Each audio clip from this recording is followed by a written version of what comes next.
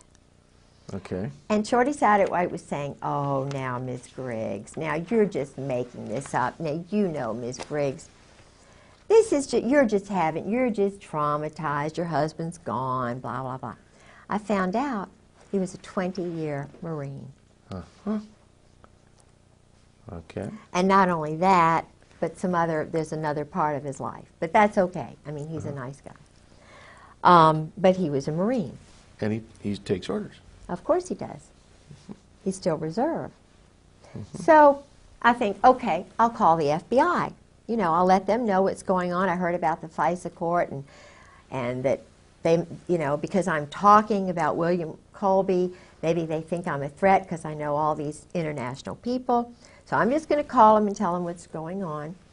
So I call Torrance, who's the head of the FBI, and he's too busy, you know, too busy. So he sends this guy, Dan McNally, out. And Dan McNally is a very nice guy, and he has this girl interview me, and I type out something about George's history and what I know. Guess who else is a 20-year Marine?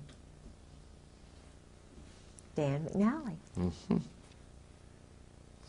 And it just so happens that Dan McNally's best friend, and he's not married either, but that's all right, his best friend, who is from North Carolina and never married, is a best friend of Fred Hentz, who's the one who took me to this place, Mahi Maz, where I had the 2 death threats, who was graduated from college in flat 59. He was intelligence. His father was a German high, part of the Kaiser's elite group. He was NATO colonel, which I thought was pretty neat, and that's why they knew the profile. Kay likes NATO people because she's going to learn a little bit about another culture, you know. And I'm not saying that because his family were high command, but he was also an existentialist. And Okay, and again, for our viewers that may not know the term existentialist, you mean? an existentialist, according to my husband, which he is one, Fred, hence all of these people are existentialists, they believe in doing whatever it takes. It doesn't matter what the law says.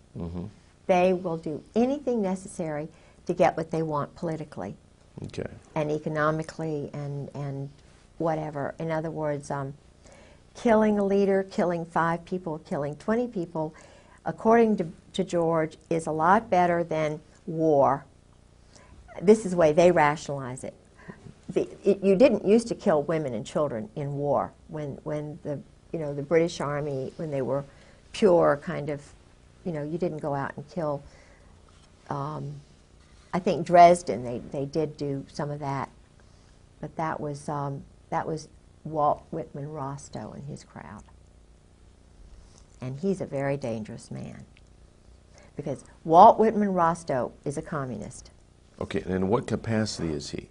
Oh, he was one of the wise men in Kennedy's administration. I think he was probably responsible for the movement that got Kennedy murdered. I believe it was an Israeli group which did it with some of these rogues. Okay, now when you mentioned wise men, is this an insider term? Wise men, yeah. Kennedy's wise men were guys like, the Harvard crowd. And he was trying to bring them in to change things around a lot. Walt Whitman Rostow was the one who got us into the Vietnam War because he wanted to sell the weapons and stuff. He and Victor Krulak, who is the present commandant's father, Krulak was his lackey. Walt Whitman Rostow's lackey. Walt Whitman Rostow went with Taylor, General Taylor, and wrote the report that got us into the Vietnam War. And all the time that the Pentagon was saying, no, no, no, no, he was a cheerleader for the weapons sales. He and Henry Kissinger, Heinz. He and Henry. Walt Whitman Rostow, Eugene Debs Rostow, these were communists, named for communists. Eugene Debs Rostow and it's either his son or his other brother, runs the big Boston mob, the port there. His name is Nicholas Rostow. With the Weld, with William Weld, they've done all that drug business in Mexico for years.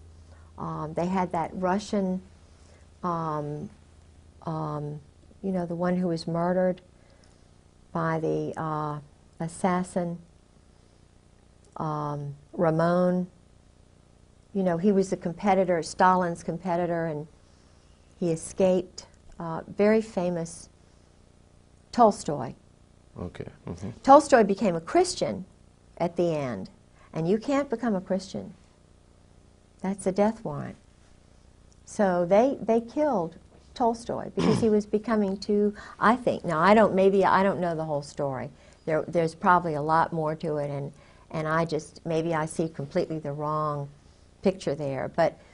But Tolstoy was murdered by this same Parisian, Spanish, Czechoslovakian, Georgian, Russian group, which are all part of the former Abwehr. All right. We've got to stop. Tolstoy is not the correct name. I I know who you're talking about, but I can't think of it. Tolstoy's a writer. A what? He's a writer. He's a Russian writer. But the guy you're thinking of was murdered in Mexico. Yeah. It's not Tolstoy. Okay, what was his name? Nice little Jewish boy. Good. It's a good point to bring this up because if we can correct that name, and don't go that wide. When I'm talking about going wide, I'm not talking about going anywhere near that wide because we got all this junk over here we don't want in the picture. Are you sure it That wasn't is Tolstoy? I think plenty it for- was. He's a writer. That's just plain for. I know he's a writer. Sorry about that. This It's guy- okay. I know. This It's guy okay. was- You're was learning. the right-hand man of Lenin, and he defected and went to Mexico. Right. He went to Mexico and murdered him. I think it was Tolstoy. It could be two Tolstoys. No, Tolstoys. Tolstoy is a very famous author. You're not thinking of Trotsky. Oh, yes, you're right. A. Oh, got it. Let's correct that. Oh, thank you. Bravo. We're getting close. Bravo. You were doing Close. so well, and I thought we can't use this because it's the wrong name, and it's going to discredit Good, the whole story. good. And I'm You're sorry good, about Okay. that. Good. All right. Trotsky. Well, let's back up. Okay. We have 5 minutes to go. Okay. We can easily do that. That is on this tape. I'll tell you what, We have more time than this, but Let's on do this the tape. next tape, and in the next 5 minutes, tell us what Max Sog means, because you mentioned it earlier. Okay. But I still don't know what it means. But let's get Trotsky in this piece right now while we're thinking about this. Okay. So let's pick this up with. You were saying about. We were talking about the wise men. We were talking about the Rostos and. William Weld in Mexico and the involvement of the Mexican government. And it's not Tolstoy, it's Trotsky. Okay, hold on a second. Won't even necessarily mention that because that will be completely clipped and edited. So just go ahead and tell the whole story, but use the name Trotsky. All right. Okay, so Yeah. go ahead. Here we go. This group, which was run out of Paris, is still being run out of Paris, this revolutionary terrorist group, which is controlling these Marines and Army Steiner's group. They all operate together. The man who started all of this program during Vietnam used communists who were in the Spanish communist movement. They actually promoted communists in the OSS, which was started by this William, Donovan. Okay. So they were promoting and using communists who were actually wanting to get rid of our form of government as a stepping stone to world domination. So this group now in the Army and in the Marine Corps has communists at the very top who are really, existentialist, which means they don't believe in God, they don't believe in Christ, they live for the moment, they believe in sort of one world which has no religions in it. Right. They're the ones who put Napoleon in power, they're the ones who put Oliver Cromwell in power, they're the ones probably who actually were behind the Roman Empire and maybe the Egyptian Empire. They put puppet people in power and they actually run it from behind the scenes. Now, Trotsky, as I understand it, was escaped from Russia. He had become a Christian, I understand, and was working with agents in the United States, Israel. And he was considered a threat. So he had to be silenced, killed. There's an excellent book which I have called The Mind of an Assassin, which is about the background of Trotsky's assassin, a young man named Ramon, who was trained, he was Soviet paid, I think he had experience in Spain. They organized it in Paris, I believe. And of course, up to the present time, there have been assassins operating out of Rome, Milan in particular, Naples, and Paris. And these are all anarchists, all mob related. They use mob funding. And of course, drug money to pay for the weapons, which are brand new weapons. The Bosnia Bazaar, this is the reason we had the war in Bosnia. The war in Bosnia is simply a stage to train assassins, to be a market for brand new weapons, to be a marketplace so that the drug money can be used. And the Army runs the whole show. It's totally run by the Army. The CIA is a bogus thing. You know, it's Training and Doctrine Command. It's NATO. It's SHAPE. Supreme Headquarters Allied Powers Europe, started by Eisenhower. It's a totally independent corporation. Its main function is to sell weapons and launder money. You're talking about CIA? No, No, I'm talking no. about SHAPE. SHAPE. Okay. CIA is kind of bogus. I mean, That's it's just there. a trade name for the media Oh, it's to use. confuse us. It's just to get us off the track. It's all being done by Army people who are now joint, because the word joint comes from the group that brought over a lot, and a lot of good people came over, but they came over illegally to kind of escape Nazi Germany and stuff. I don't know that much about it, but I do know that the funding organization, one of the funding organizations was out of New York, and it was called the Joint. And Meyer Lansky, see, our mob, the organized crime, the Jewish Kabbalist group, who don't believe in God, really. Well, they do. They look at God as a Kabbalah kind of thing, and the opposite of good is bad, and they have to get rid of all the good people and kill them, and then, you know, I mean, they really do this. They're killing people who are good on purpose, and they get brownie points with their little cult. But this funding group in New York, they would pay for passports which were illegal, and in fact, my grandfather was involved with that. That's how I know so much about it, because my grandfather was told to keep silent and not to tell anybody, but of course he told my grandmother, and my grandmother told me, and I've told my children. Everybody knows they brought in probably more than 200,000 Nazi soldiers and SS and, you know, wacko scientists and psychologists, and all of them, most of them, had the German disease, you know, because it was their culture. The German disease? Yeah, the German disease is what the Pink Triangle boys were. Colonel Ron Ray writes about this. He's a Marine colonel who's a Christian who's writing about the Cherry Marines, the homosexuality in the group sex orgies and so forth, which brought down the German government, because Naples, which is where all of the Navy is doing their playing, I mean, today in Naples, these orgies are going on. It was where Krupp, the weapons manufacturer, used to take the German high command, and they would go into the Isle, on the Isle of Capri, into the Blue Grotto.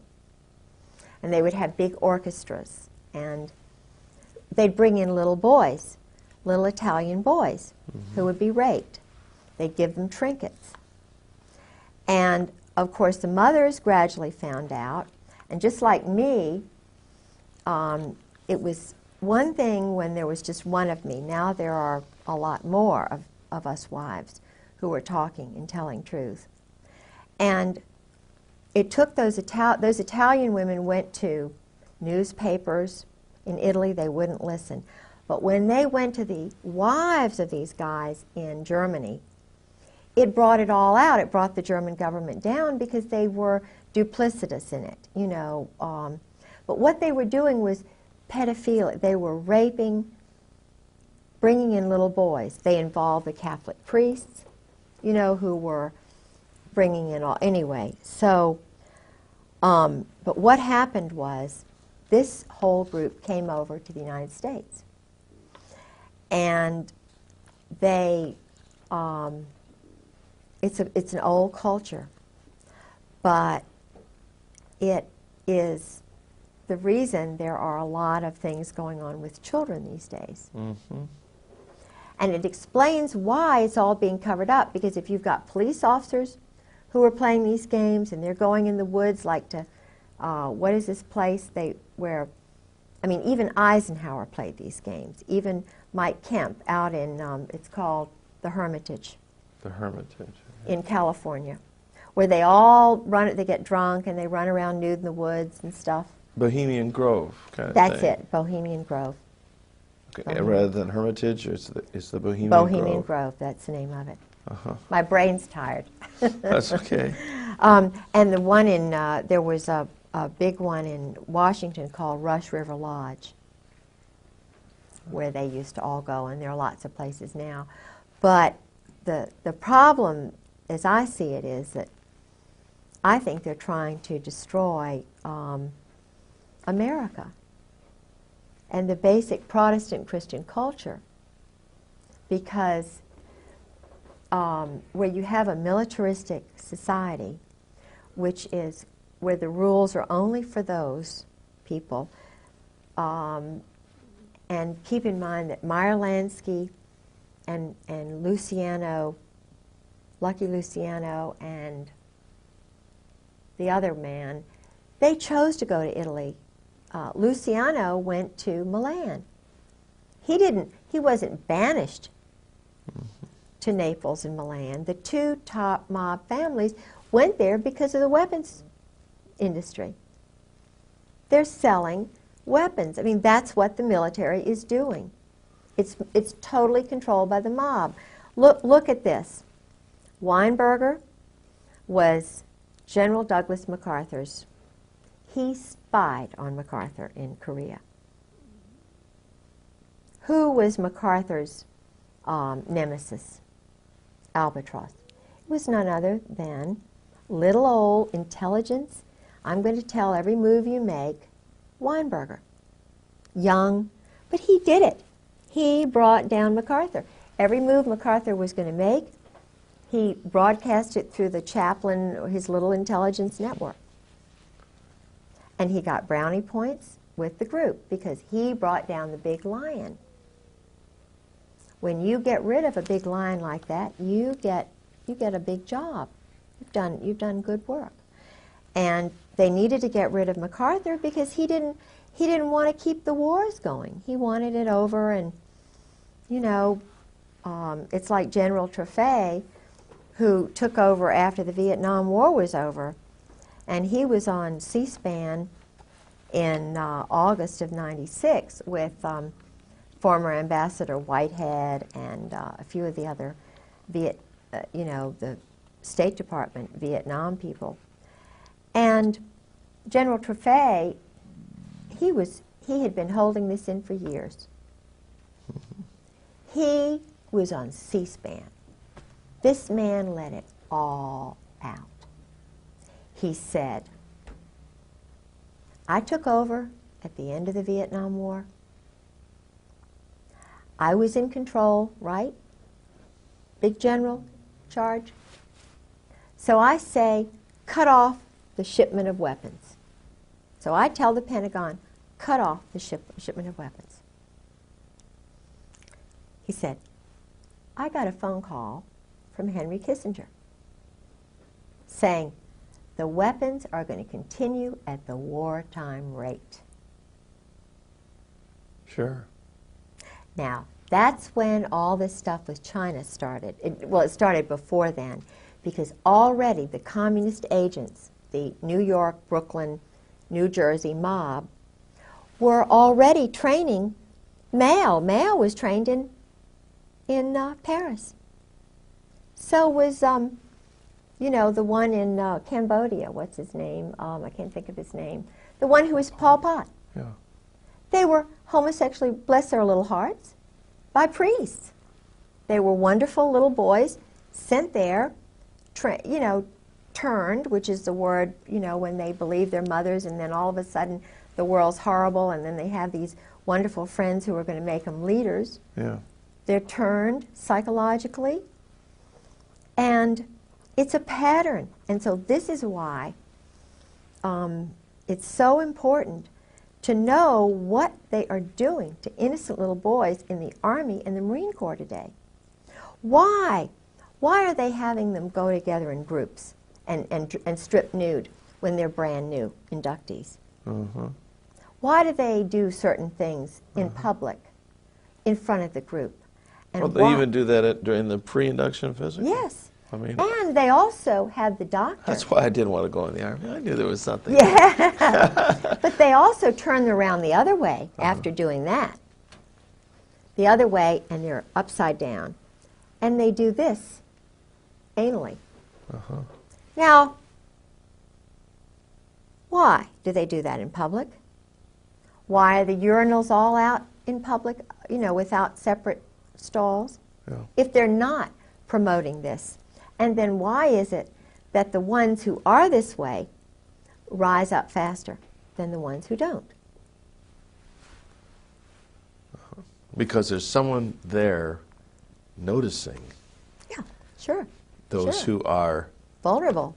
vulnerable. I was going to say rising, but that wouldn't be quite They're appropriate. called rising stars. Rising stars. Rising, that's the word the State Department uses for those who are controlled. And when I was volunteering with the State Department as an escort in Virginia, I had this group called, I thought it up myself, VIVA, Virginia International Visitors Association. And I tried so hard to get to be a part of the State Department family. But you know, I'm a Christian, see, I'm a Protestant Christian, and they don't want Christians in there. My goodness. You know, I would have guests, and I would let them know I was a Christian and that I love them, and Virginia's a wonderful place. And Yeah. But I couldn't be a part of that. No. They sent me people, but I never was a part of it, even though I had lots and lots of dignitaries. Did you Are we ever have running any, out? did you ever have any contact with Madeline Albright? No, I lived with Sarah McClendon for about 6 months. And Sarah is a Democrat. See, I was a Republican all these years. I was married for 21 years to a Democratic governor's grandson. It was an arranged marriage, and so I knew a lot of the high-level Democrats who were really sort of conservative. It's hard, you know, in Virginia, they're very conservative. So when I stayed with Sarah McClendon, I had become a Republican, you know. And Sarah told me a lot of the things that were going on in the White House from her insider perspective, which totally challenged my perspective on everything. You know, Ron Brown was murdered, for example. Sure. Vince Foster was murdered. Forstall was murdered. Tell you what, we're gonna break right here Okay. because we're just about out of tape, I think, on this in here. This would be a good place to pick up, though. Ron Brown, Vince Foster. I think Foster had a Marine Corps background. Is that possible? I think so. He may have. I bet he did. That would fit right in. Yeah. Oh, yes. Oh, yes, that would fit right in. Because Yeah. Nussbaum's office was right across the hall. Okay, we can pop these tapes out, actually. Okay. And we're fresh with brand new tapes, the number 2 ones. Let's take a nice little break. All right.